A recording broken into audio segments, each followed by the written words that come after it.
ಶ್ರೀ ಗುರುಗಣಪತಿಭ್ಯಾಂ ನಮಃ. ಶ್ರೀ ಶಾರದಾಂಬಾಯೇ ನಮಃ. ಎಲ್ಲ ನನ್ನ ಆತ್ಮೀಯ ವೀಕ್ಷಕ ಬಂಧುಗಳಿಗೆ ನಮಸ್ಕಾರ. ಶ್ರೀ ವಿಶ್ವಾವಸು ನಾಮ ಸಂವತ್ಸರ, ಉತ್ತರಾಯಣ, ಗ್ರೀಷ್ಮ ಋತು, ಆಷಾಢ ಮಾಸ, ಜುಲೈ ತಿಂಗಳ ಮಾಸ ಭವಿಷ್ಯಗಳನ್ನು ತಿಳ್ಕೊಳ್ಳೋಣ. ವೀಕ್ಷಕರೇ, ಜುಲೈ 16ನೇ ತಾರೀಕು ಸಂಕ್ರಮಣ ಅಂದರೆ ಸೂರ್ಯ ಮಿಥುನ ರಾಶಿಯಿಂದ ಕರ್ಕಾಟಕ ರಾಶಿಯನ್ನು ಪ್ರವೇಶ ಮಾಡ್ತಾನೆ. ದಕ್ಷಿಣಾಯಣ ಪ್ರಾರಂಭ ಆಗುವಂತಹ ದಿನ ಆಗಿರುತ್ತೆ. ಜುಲೈ 26ನೇ ತಾರೀಕು ಶುಕ್ರ ವೃಷಭ ರಾಶಿಯಿಂದ ಮಿಥುನ ರಾಶಿಯನ್ನು ಪ್ರವೇಶ ಮಾಡ್ತಾನೆ. ಜುಲೈ 28ನೇ ತಾರೀಕು ಕುಜ ಸಿಂಹ ರಾಶಿಯಿಂದ ಕನ್ಯಾ ರಾಶಿಗೆ ಪ್ರವೇಶ ಮಾಡ್ತಾನೆ. ಈ ಮೂರು ಪರಿವರ್ತನೆಗಳು ಜುಲೈ ತಿಂಗಳಲ್ಲಿ ನಡೆಯುವಂಥದ್ದಿರುತ್ತೆ. ಜುಲೈ ತಿಂಗಳಲ್ಲಿ 10ನೇ ತಾರೀಕು ಗುರು ಪೌರ್ಣಮೆ, ವ್ಯಾಸ ಜಯಂತಿ, ಗುರುಗಳ ಆರಾಧನೆ ಮಾಡುವಂತಹ ದಿನ. ಗುರುಗಳ ದರ್ಶನ ಮಾಡಿದರೆ ಬಹಳ ಶುಭ ಆಗತ್ತೆ. ಯಾರ್ಯಾರಿಗೆ ಗುರುಬಲ ಇದೆ ಅಥವಾ ಗುರುಬಲ ಇಲ್ಲದಂಥವರು ಈ ಸಮಯದಲ್ಲಿ ಗುರುಗಳ ದರ್ಶನ ಮಾಡುವಂಥದ್ದು ಬಹಳ ಶುಭ ಆಗುತ್ತೆ. ಸೊ ಈ ಎಲ್ಲ ಬದಲಾಗುವಂತಹ ಗ್ರಹಗಳಿಂದ ಮೇಷರಾಶಿಯವರಿಗೆ ಜುಲೈ ತಿಂಗಳ ಮಾಸ ಭವಿಷ್ಯ ಹೇಗಿರುತ್ತೆ ನೋಡೋಣ. ಮೇಷರಾಶಿಯವರಿಗೆ ಪರಿಹಾರದ ಅವಶ್ಯಕತೆ ಅಥವಾ ಏನಾದರೂ ಯಾವುದೇ ದೇವತಾ ಆರಾಧನೆ ಮಾಡುವಂಥದ್ದು, ದೇವರ ಸ್ತೋತ್ರಗಳನ್ನು ಪಠನೆ ಮಾಡುವಂಥದ್ದು, ಇವೆಲ್ಲ ಶನಿ ಸಂಬಂಧವಾಗಿ ಅಥವಾ ಈಶ್ವರನ ಸಂಬಂಧವಾಗಿ ಅಥವಾ ಆಂಜನೇಯನ ಸಂಬಂಧವಾಗಿ ಯಾವುದೇ ಶ್ಲೋಕಗಳನ್ನು ಪಠನೆ ಮಾಡಿದರೂ ಕೂಡ ಅತ್ಯಂತ ಅವಶ್ಯಕವಾದಂತಹ ಪರಿಹಾರ ಆಗುತ್ತೆ. ಅದು ಸಾಡೆಸಾತಿನ ಪ್ರಾರಂಭದ ದಿನಗಳು ನಡೀತಾ ಇರುತ್ತೆ. ಗುರುಬಲ ಕೂಡ ಮೇಷರಾಶಿಯವರಿಗೆ ಇರೋದಿಲ್ಲ ಈಗ. ಹಾಗಾಗಿ ಶನಿಯನ್ನು ಆರಾಧನೆ ಮಾಡುವಂಥದ್ದು ಅಥವಾ ಆಂಜನೇಯನ ದರ್ಶನ ಮಾಡುವಂಥದ್ದು ಒಂದು ಉತ್ತಮವಾದಂತಹ ಪರಿಹಾರ. ಇನ್ನೂ ಒಂದು 4-5 ವರ್ಷಗಳ ಕಾಲ ಈ ಸಾಡೆಸಾತಿನ ಪ್ರಭಾವ ಮುಗಿಯೋ ತನಕ ಇದನ್ನು ಹೆಚ್ಚಾಗಿ ರೂಢಿಸ್ಕೊಂಡ್ರೆ ಸಮಸ್ಯೆಗಳು ತುಂಬ ಕಡಿಮೆ ಆಗುತ್ತೆ. ಆರೋಗ್ಯದ ಬಗ್ಗೆ ತುಂಬ ಅಭಿವೃದ್ಧಿಗಳನ್ನು ಎಕ್ಸ್ಪೆಕ್ಟ್ ಮಾಡ್ಬೋದು. ಯಾವುದೇ ಸಮಸ್ಯೆಗಳಿರೋದಿಲ್ಲ. ಈ ಜುಲೈ ತಿಂಗಳಲ್ಲಿ ಆಲ್ಮೋಸ್ಟ್ 26ನೇ ತಾರೀಕಿನ ತನಕ ಮೇಷರಾಶಿಯವರಿಗೆ ಶುಕ್ರ ಸ್ವಕ್ಷೇತ್ರ ದ್ವಿತೀಯ ಭಾವದಲ್ಲಿರ್ತಾನೆ. ಅಂದರೆ 2ನೇ ಮನೆಯಲ್ಲಿ, ಅವನ ಸ್ವಂತ ಮನೆಯಲ್ಲಿರ್ತಾನೆ. ಧನಾಗಮನಗಳಿಗೆ ಇದು ಬಹಳ ಶುಭ. ಕುಟುಂಬದಲ್ಲಿ ಸೌಖ್ಯ, ವಿಶೇಷವಾಗಿ ಏನಾದರೂ ದೇವತಾ ಕಾರ್ಯಗಳನ್ನು ಮಾಡುವಂಥದ್ದು, ಆಭರಣ ವಸ್ತ್ರ ಖರೀದಿಗಳನ್ನು ಮಾಡುವಂಥದ್ದು, ಇದೆಲ್ಲದಕ್ಕೂ ಕೂಡ ಬಹಳ ಅನುಕೂಲ ಆಗುತ್ತೆ. ಮೇಷರಾಶಿಯವರಿಗೆ ಜುಲೈ 26ರ ತನಕ ಬಹಳ ಉತ್ತಮವಾದಂತಹ ಸಮಯ. ಧನಾಗಮನಗಳಿಗೆ ತುಂಬ ಶುಭ ಆಗುತ್ತೆ. ಸ್ವಲ್ಪ ಆರೋಗ್ಯದ ಬಗ್ಗೆ ಗಮನ ಕೊಡಬೇಕು. ಯಾಕೆಂದರೆ ಲಗ್ನಾಧಿಪತಿ ಕುಜ ಕೇತುಗ್ರಸ್ತನಾಗಿರ್ತಾನೆ ಪಂಚಮದಲ್ಲಿ, 5ನೇ ಮನೆಯಲ್ಲಿ ಕೇತುವಿನ ಜೊತೆಯಲ್ಲಿರ್ತಾನೆ. ಈ ತಿಂಗಳ 28ರ ನಂತರ ಕುಜನ ಸಂಚಾರ ತುಂಬ ಉತ್ತಮ ಸ್ಥಿತಿಯಲ್ಲಿರುತ್ತೆ. ಸೊ ಜುಲೈ 28ರ ತನಕ ಸ್ವಲ್ಪ ಆರೋಗ್ಯದ ಬಗ್ಗೆ ಗಮನ ಕೊಡುವಂಥದ್ದು ಸೂಕ್ತ. ಧನಾಗಮನಗಳಿಗೆ ಯಾವುದೇ ಸಮಸ್ಯೆ ಇಲ್ಲ, ಖಂಡಿತ ಶುಭ ಆಗುತ್ತೆ. ಅಭಿವೃದ್ಧಿಗಳನ್ನು ಕಾಣ್ತೀರಾ. ಶುಭ ಕಾರ್ಯಗಳನ್ನು ಮಾಡುವಂಥದ್ದು, ದೇವತಾ ಕಾರ್ಯಗಳನ್ನು ಮಾಡುವಂಥದ್ದು, ಇವೆಲ್ಲ ಶುಭ ಆಗುತ್ತೆ. ಧನಾಗಮನ ಅತಿಶಯವಾಗಿ ಆಗುತ್ತೆ ಅಂತ ಹೇಳ್ಬೋದು. ಧನವ್ಯಯ ಆದರೂ ಕೂಡ ಅದನ್ನು ಶುಭ ಅಂತಲೂ ಹೇಳ್ಬೋದು. ಇನ್ನು 3ರಲ್ಲಿ ರವಿ ಮತ್ತು ಗುರುವಿನ ಯುತಿ. ಈ ತಿಂಗಳ 16ರ ತನಕ ಸೌರಮಂಡಲದ ಅಧಿಪತಿಯಾದಂತಹ ಸೂರ್ಯ ಮತ್ತು ಸೌರಮಂಡಲದಲ್ಲಿ ಅತಿ ದೊಡ್ಡ ಗ್ರಹ ಜುಪಿಟರ್, ಅವರಿಬ್ಬರು ಒಟ್ಟಿಗೆ ಪರಾಕ್ರಮ ಸ್ಥಾನದಲ್ಲಿ ಸಂಚಾರ ಮಾಡ್ತಾರೆ. ಇದು ತುಂಬ ಶುಭ ಫಲಗಳನ್ನು ಕೊಡುತ್ತೆ. ಅವರಿಬ್ಬರು ಪರಸ್ಪರ ಮಿತ್ರರಾಗಿ ಮೇಷಲಗ್ನಕ್ಕೆ ಅಥವಾ ಮೇಷರಾಶಿಗೆ ಸೂರ್ಯಚಂದ್ರರು ಪರಮ ಯೋಗಕಾರಕರಾಗಿರ್ತಾರೆ.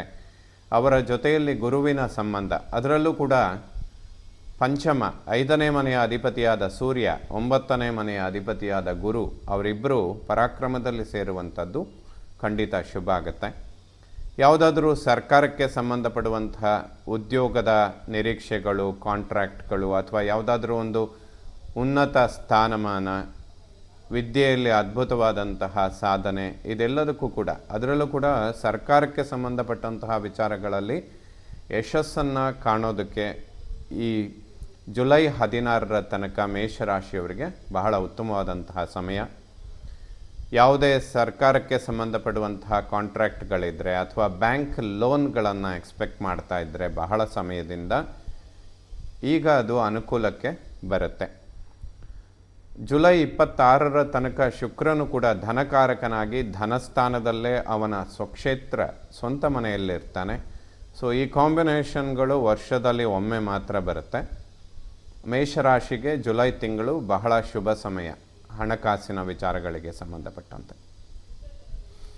ಒಡಹುಟ್ಟುಗಳ ನಡುವೆ ಸಾಮರಸ್ಯ ಚೆನ್ನಾಗಿರುತ್ತೆ, ಯಾವುದೇ ಸಮಸ್ಯೆಗಳಾಗೋದಿಲ್ಲ. ಒಬ್ಬರಿಂದ ಒಬ್ಬರಿಗೆ ಸಹಾಯಗಳು ಉಂಟಾಗುತ್ತೆ. ಅತಿಶಯವಾಗಿ ಯಾವುದಾದ್ರೂ ಬ್ಯಾಂಕಿನಿಂದ ಸಹಾಯಗಳನ್ನು ನಿರೀಕ್ಷೆ ಮಾಡ್ತಾ ಇದ್ದರೆ ಸಕ್ಸಸ್ ಆಗುವಂತಹ ಸಮಯ ಇದು. 4ನೇ ಮನೆ ವಿದ್ಯೆ, ಮಾತೃ, ವಾಹನ, ಸುಖ, ಪ್ರಾಪರ್ಟಿ ಅಂತ ಹೇಳ್ತವೆ. ಆ ಸ್ಥಾನದ ಮೇಲೆ ಯಾವುದೇ ಪಾಪಗ್ರಹಗಳ ದೃಷ್ಟಿ ಬೀಳೋದಿಲ್ಲ. ಆ ಸ್ಥಾನಾಧಿಪತಿ ಚಂದ್ರ. ಸೂರ್ಯ ಕೂಡ ಈ ತಿಂಗಳ 16ರ ನಂತರ 4ನೇ ಮನೆಗೆ ಬರ್ತಾನೆ. ಸೊ ಎಲ್ಲ ಒಂದು ಸ್ವಂತ ಪ್ರಾಪರ್ಟಿ, ವಾಹನ ಇಂತಹ ವಿಚಾರಗಳಲ್ಲಿ ಯಾವುದೇ ಒಂದು ತೀರ್ಮಾನಗಳನ್ನು ತೆಗೆದುಕೊಳ್ಳುವಂಥದ್ದಿದ್ದರೆ ಖಂಡಿತ ಈ ಮಾಸಗಳಲ್ಲಿ ತಗೊಳ್ಬೋದು. ಯಾಕೆಂದರೆ ರವಿ ಮತ್ತು ಗುರುವಿನ ಯುತಿ, 5ನೇ ಮನೆಯ ಅಧಿಪತಿ ಸೂರ್ಯ, 9ರ ಅಧಿಪತಿ ಗುರು, ಅವರಿಬ್ಬರು ಪರಾಕ್ರಮದಲ್ಲಿ ಕೂತು ಭಾಗ್ಯಸ್ಥಾನದ ಮೇಲೆ ರವಿ ಗುರುವಿನ ದೃಷ್ಟಿ ಬೀಳ್ತಾ ಇರುತ್ತೆ. ಭಾಗ್ಯೋದಯಗಳನ್ನು ಎಕ್ಸ್ಪೆಕ್ಟ್ ಮಾಡ್ಬೋದು. ಯಾವುದೇ ಕೋರ್ಟ್ ವ್ಯವಹಾರಗಳಿದ್ದರೂ ಕೂಡ ಅನುಕೂಲ ಆಗುವಂತಹ ಸಮಯ. ಸೊ ಇದು ಪ್ರಾಪರ್ಟಿ, ವಾಹನ, ಮಾತೃವಿನ ಆರೋಗ್ಯ, ಸುಖಾಪೇಕ್ಷೆಗಳಿಗೆ ಸಂಬಂಧಪಡುವ ಎಲ್ಲ ವಿಚಾರಗಳು ಅನುಕೂಲಕ್ಕೆ ಬರುತ್ತೆ ಮುಂದಿನ ದಿನಗಳಲ್ಲಿಯೂ ಕೂಡ. ಏಕೆಂದರೆ ಗುರು ವಕ್ರನಾಗಿ ತನ್ನ ಉಚ್ಚ ಕ್ಷೇತ್ರಕ್ಕೆ ಬರುವಂಥದ್ದಿರುತ್ತೆ ಇನ್ನೊಂದು 2-3 ತಿಂಗಳಲ್ಲಿ. ಸೊ ಅದರ ಗುರು ಉಚ್ಚ ಕ್ಷೇತ್ರಕ್ಕೆ ಬರೋದಕ್ಕಿಂತ ಮುಂಚೆನೇ ಆ ಸ್ಥಾನದ ಕೆಲಸಗಳು ಕೂಡ ಪ್ರಾರಂಭ ಆಗುತ್ತೆ. ಸೊ ಪ್ರಾಪರ್ಟಿ ರಿಲೇಟೆಡ್ ಯಾವುದೇ ವ್ಯವಹಾರಗಳನ್ನು ಮೇಷರಾಶಿಯವರು ಖಂಡಿತವಾಗ್ಲೂ ಮುಂದುವರಿಸ್ಬೋದು. ಯಾವುದೇ ಸಮಸ್ಯೆಗಳು ಬರೋದಿಲ್ಲ, ಖಂಡಿತ ಅಭಿವೃದ್ಧಿ ಆಗುತ್ತೆ ಆ ವಿಚಾರದಲ್ಲಿ. ಜ್ಞಾನ, ಸಂತಾನ, ಪೂರ್ವಪರ ಪುಣ್ಯಸ್ಥಾನದಲ್ಲಿ ಕುಜ ಮತ್ತು ಕೇತು ಇರ್ತಾರೆ. ಸಂತಾನದ ಅಂಚಿನಲ್ಲಿರುವಂಥವರು ಸ್ವಲ್ಪ ಆರೋಗ್ಯದ ಬಗ್ಗೆ ಹೆಚ್ಚಾಗಿ ಗಮನ ಕೊಡಬೇಕು. ಹಾಗೂ ಮಕ್ಕಳ ಆರೋಗ್ಯದ ಬಗ್ಗೆ ಗಮನ ಕೊಡುವಂಥದ್ದು ಅತ್ಯಂತ ಸೂಕ್ತ. ಏನಾದರೂ ಸಣ್ಣ ಪುಟ್ಟ ಏಟುಗಳಾಗುವಂಥದ್ದು, ಗಾಯಗಳನ್ನು ಮಾಡಿಕೊಳ್ಳೋದಕ್ಕೆ ಕುಜ ಮತ್ತು ಕೇತುವಿನ ಒಂದು ಯುತಿ ಸಂತಾನ ಸ್ಥಾನದಲ್ಲಾಗುವಂಥದ್ದು ಸಣ್ಣ ಪುಟ್ಟ ಗಾಯಗಳನ್ನು ಮಾಡುತ್ತೆ ಅಂತ ಹೇಳುತ್ತೆ. ಇದಕ್ಕೆ ಸುಬ್ರಹ್ಮಣ್ಯ ಅಥವಾ ಲಕ್ಷ್ಮೀ ನರಸಿಂಹನ ಸ್ತೋತ್ರಗಳನ್ನು ತಂದೆ ತಾಯಿ ಪಠನೆ ಮಾಡಿದರೆ ಮಕ್ಕಳಿಗೆ ತುಂಬ ಒಳ್ಳೆಯದಾಗುತ್ತೆ. ವಿದ್ಯಾಭ್ಯಾಸ, ಆರೋಗ್ಯ ಇದೆರಡಕ್ಕೂ ವರ್ಷದಲ್ಲಿ ಒಂದು 2-3 ಬಾರಿ ಈ ಥರದ ಕಾಂಬಿನೇಷನ್ಗಳು ಬರುತ್ತೆ. ಅದರಲ್ಲಿಯೂ ಕೂಡ ಈ ಯುಗಾದಿಯಿಂದ, ವರ್ಷದ ಪ್ರಾರಂಭದಿಂದ ಕಾಳಸರ್ಪ ಅನ್ನುವಂಥ ಒಂದು ಯೋಗ ನಡೀತಾ ಇರೋದರಿಂದ ಪ್ರಕೃತಿಯಲ್ಲಿ ಹಲವಾರು ವಿಕೋಪಗಳನ್ನು ಸೃಷ್ಟಿ ಮಾಡೋದಕ್ಕೂ ಕೂಡ ಆ ಸರ್ಪ ಅನ್ನುವಂತಹ ಗ್ರಹದ ಜೊತೆ ಅಗ್ನಿ ತತ್ವ ಇರುವಂತಹ ಕುಜನ ಯುತಿ ಆದಾಗ ಸ್ವಲ್ಪ ಅಲ್ಲೋಲ ಕಲ್ಲೋಲಗಳನ್ನು ಮಾಡ್ತಾನೆ. ಪ್ರಧಾನವಾಗಿ ಇದು ಮೇಷರಾಶಿಯವರಿಗೆ ಮಕ್ಕಳ ಆರೋಗ್ಯದ ಬಗ್ಗೆ ಸ್ವಲ್ಪ ಗಮನ ಕೊಟ್ಟರೆ ಒಳಿತಾಗತ್ತೆ ಅಂತ ಹೇಳ್ಬೋದು. ವಿದ್ಯಾರ್ಜನೆ ಮಾಡುವಂತಹ ಮಕ್ಕಳಿಗೂ ಕೂಡ ಇದು ಶುಭ ಆಗುತ್ತೆ. ಲಕ್ಷ್ಮೀ ನರಸಿಂಹನ ಸ್ತೋತ್ರಗಳನ್ನು ಪಠನೆ ಮಾಡಿದರೆ ಅತಿಶಯ ಫಲಗಳನ್ನು ಕಾಣ್ಬೋದು. ಶತ್ರು, ಋಣ, ರೋಗ ಸ್ಥಾನಾಧಿಪತಿಯಾದಂತಹ ಬುಧ ಕರ್ಕಾಟಕ ರಾಶಿಯಲ್ಲಿ 4ನೇ ಮನೆಯಲ್ಲಿರ್ತಾನೆ. 7.5 ನಡೆಯುವಾಗ ಹಣಕಾಸಿನ ಸಹಾಯಗಳನ್ನು ಯಾರಿಗಾದರೂ ಮಾಡಿದರೆ ಸ್ವಲ್ಪ ಸಮಸ್ಯೆಗಳುಂಟಾಗತ್ತೆ ಮೇಷರಾಶಿಯವರಿಗೆ. ಏಕೆಂದರೆ ವ್ಯಯಭಾವದಲ್ಲಿರುವ ಶನಿ, ಅಂದರೆ ಕಳ್ಕೊಳ್ಳುವಂತಹ ಸ್ಥಾನದಲ್ಲಿರುವಂತಹ ಶನಿ ದೃಷ್ಟಿ 6ನೇ ಮನೆ ಮೇಲೆ ಬೀಳ್ತಾ ಇರುತ್ತೆ. ಹಾಗಂತ ಹೇಳಿ ಯಾರಿಗೂ ಸಹಾಯ ಮಾಡಬೇಡಿ ಅನ್ನುವ ಅರ್ಥ ಅಲ್ಲ. ಎಲ್ಲಾದರೂ ತುಂಬ ದೊಡ್ಡ ಪ್ರಮಾಣದ ಹಣಕಾಸಿನ ಸಹಾಯ ಮಾಡುವಂಥದ್ದಿದ್ದರೆ ಅಲ್ಪ ಪ್ರಮಾಣದಲ್ಲಿ ಮಾಡಿ ಅದನ್ನು ಹಿಂಪಡೆಯುವ ನಿರೀಕ್ಷೆಗಳನ್ನು ಬಿಟ್ಟುಬಿಡೋದು ಉತ್ತಮ ಅಂತ ಹೇಳುತ್ತೆ. ಏಕೆಂದರೆ 7.5 ಪ್ರಭಾವಗಳೇ ಹಾಗಿರುತ್ತೆ. ತುಂಬ ಹತ್ತಿರದವರು ನಿಷ್ಠುರಾಗುವಂತಹ ಸಂದರ್ಭಗಳು ಜಾಸ್ತಿ ಇರುತ್ತೆ. ಅನಿವಾರ್ಯವಾಗಿ ಸಹಾಯ ಮಾಡಲೇಬೇಕಾದಂತಹ ಪರಿಸ್ಥಿತಿಗಳು ಬಂದರೂ ಕೂಡ ಅದರಿಂದ ಉಪಯೋಗ ಇಬ್ಬರಿಗೂ ಆಗೋದಿಲ್ಲ, ಕೇವಲ ನಿಷ್ಠುರಗಳಿಗೆ ಅದು ಸ್ವಲ್ಪ ಕಾರಣ ಆಗುತ್ತೆ. ಸೊ ಇದನ್ನು ಮೇಷರಾಶಿಯವರು 7.5 ಮೊದಲ 2.5 ವರ್ಷಗಳು ಅಪ್ಲೈ ಮಾಡಿಕೊಂಡ್ರೆ ಹೆಚ್ಚಿನ ಸಮಸ್ಯೆಗಳು ಬರೋದಿಲ್ಲ. ಈ ಸಮಯದಲ್ಲಿ ಕಳ್ಕೊಂಡಂತಹ ಧನ ಅಷ್ಟು ಬೇಗ ರಿಕವರಿಗಳಿಗೆ ಬರೋದಿಲ್ಲ. ಸೊ ಜುಲೈ 26ರ ತನಕ ಶುಕ್ರ ಸ್ವಕ್ಷೇತ್ರದಲ್ಲಿರುವಷ್ಟು ಸಮಯ ಧನಾಗಮನಗಳಿಗೆ ಶುಭ ಆಗುತ್ತೆ. ಯಾವುದೇ ಹಣಕಾಸಿನ ನಿರೀಕ್ಷೆಗಳಿದ್ದರೆ, ಯಾರಿಂದಾದರೂ ದುಡ್ಡು ಬರುವಂಥದ್ದಿದ್ದರೆ ಅದನ್ನೆಲ್ಲ ಈ ಟೈಮಲ್ಲಿ ಪಡ್ಕೊಂಡ್ರೆ ಖಂಡಿತ ರಿಕವರಿಗಳನ್ನು ಸುಲಭ ಮಾಡಿಕೊಳ್ಬೋದು, ಅನುಕೂಲಗಳಾಗುತ್ತೆ. 7ನೇ ಮನೆಯನ್ನು ಮಾಂಗಲ್ಯ, ವಿವಾಹ, ದಾಂಪತ್ಯ ಅಂತ ಹೇಳ್ತೇವೆ. ದಂಪತಿಗಳ ನಡುವೆ ಆರೋಗ್ಯದಲ್ಲಿ ಅಭಿವೃದ್ಧಿಗಳುಂಟಾಗುತ್ತೆ. ಹಾಗೆ ವಿವಾಹದ ಅಂಚಿನಲ್ಲಿರುವವರಿಗೆ ಖಂಡಿತ ಇದು ಉತ್ತಮವಾದಂತಹ ಸಮಯ. ಯಾಕೆಂದರೆ ಗುರುದೃಷ್ಟಿ ಮಾಂಗಲ್ಯ ಸ್ಥಾನದ ಮೇಲೆ ಬೀಳ್ತಾ ಇರುತ್ತೆ. ಆ ಸ್ಥಾನಾಧಿಪತಿ ಶುಕ್ರ ಕುಟುಂಬದಲ್ಲಿ ಸ್ವಕ್ಷೇತ್ರದಲ್ಲಿದ್ದಾನೆ. ಗುರುಗಳ ಒಂದು ದರ್ಶನ, ಗುರುಗಳಿಗೆ ಪಾದಪೂಜೆ ಅಥವಾ ಗುರುಶಾಂತಿ ಇಂಥದ್ದನ್ನು ಮಾಡಿಕೊಂಡ್ರೆ ಮೇಷರಾಶಿಯವರಿಗೆ ವಿವಾಹ ಇಂತಹ ಮಂಗಳ ಕಾರ್ಯಗಳಿಗೆ ಇದು ಒಂದು ಉತ್ತಮವಾದಂತಹ ಮಾಸ. ಯಾವುದೇ ಸಮಸ್ಯೆಗಳು ಬರೋದಿಲ್ಲ. ಅಷ್ಟಮವನ್ನು ಮೃತ್ಯುಸ್ಥಾನ ಅಂತ ಹೇಳ್ತೇವೆ. ಆ ಸ್ಥಾನಾಧಿಪತಿ ಕುಜ ಪಂಚಮದಲ್ಲಿ ಕೇತುಗ್ರಸ್ತನಾಗಿದ್ದಾನೆ 5ನೇ ಮನೆಯಲ್ಲಿ. ಸೊ ಮಕ್ಕಳ ವಿಚಾರದಲ್ಲಿ ಸ್ವಲ್ಪ ಟೆನ್ಷನ್ ಇರುತ್ತೆ ಮೇಷರಾಶಿಯವರಿಗೆ. ಲಕ್ಷ್ಮೀ ನರಸಿಂಹ ಮತ್ತು ಸುಬ್ರಹ್ಮಣ್ಯನ ಸ್ತೋತ್ರಗಳನ್ನು ಓದಿದರೆ ಖಂಡಿತ ಶುಭ ಫಲಗಳನ್ನು ಕಾಣ್ತೀರ. ಯಾವುದೇ ಮೃತ್ಯು ಭಯ ಅಥವಾ ಕಂಟಕಗಳು ಖಂಡಿತ ಇರೋದಿಲ್ಲ. ಗುರು ಅತಿ ಉತ್ತಮ ಸ್ಥಿತಿಯಲ್ಲಿದ್ದಾನೆ. ಅದರಲ್ಲೂ ಸಾಮಾನ್ಯವಾಗಿ ಪ್ರತಿ ವರ್ಷ ಈ ಮಾಸ ಏನಿದೆ, ಸೂರ್ಯ ಮಿಥುನ ರಾಶಿಯಲ್ಲಿ ಸಂಚಾರ ಮಾಡುವಾಗ, ಅದರಲ್ಲೂ ಈ ವರ್ಷ ಗುರುವಿನ ಸಂಯೋಗ ಆಗುವಂಥದ್ದು, ಪಂಚಮ ಮತ್ತು ಭಾಗ್ಯಾಧಿಪತಿಗಳು ಯುತಿ ಆಗುವಂಥದ್ದು ಖಂಡಿತ ಶುಭ. ಭಾಗ್ಯೋದಯಗಳನ್ನು ಮೇಷರಾಶಿಯವರು ಕಾಣೋದಕ್ಕೆ ಸಾಧ್ಯ.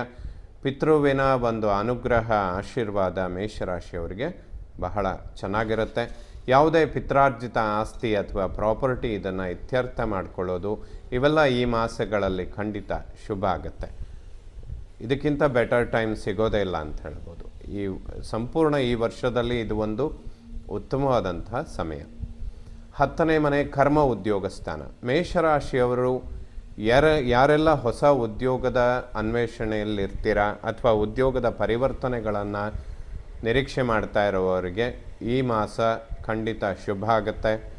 ಕರ್ಮ ಉದ್ಯೋಗಾಧಿಪತಿ ಶನಿ ವ್ಯಯಭಾವದಲ್ಲಿರೋದ್ರಿಂದ ಸ್ಥಾನಪಲ್ಲಟಗಳಾಗುವಂಥದ್ದು, ಅನಿವಾರ್ಯತೆಯಿಂದ ಉದ್ಯೋಗವನ್ನು ಪರಿವರ್ತನೆ ಮಾಡಬೇಕಾದಂಥದ್ದು, ಇವೆಲ್ಲ 7.5 ಬರುವಂತಹ ಸಮಸ್ಯೆಗಳು. ಅದಕ್ಕೆ ಪರಿಹಾರಗಳು ಸಿಗುವಂತಹ ಮಾಸ ಅಂತ ಹೇಳಿದರೆ ಜುಲೈ ತಿಂಗಳು ಬಹಳ ಅದ್ಭುತ. ಈ ಮಾಸದಲ್ಲಿ ನಿಮಗೆ ಯಾವುದೇ ಅವಕಾಶಗಳು ನಿಮ್ಮನ್ನು ಹುಡ್ಕೊಂಡು ಬಂದರೆ ಖಂಡಿತ ಬಿಡಬೇಡಿ. ಮುಂದಿನ ದಿನಗಳಲ್ಲಿ ಅದು ಅಭಿವೃದ್ಧಿಯನ್ನು ಕೊಡುತ್ತೆ. ಸೂರ್ಯವಂಶಸ್ಥನಾದಂತಹ ಶ್ರೀರಾಮಚಂದ್ರ, ಅವನ ಪುನರ್ವಸು ನಕ್ಷತ್ರ ಅಂದರೆ ಗುರುವಿನ ನಕ್ಷತ್ರ.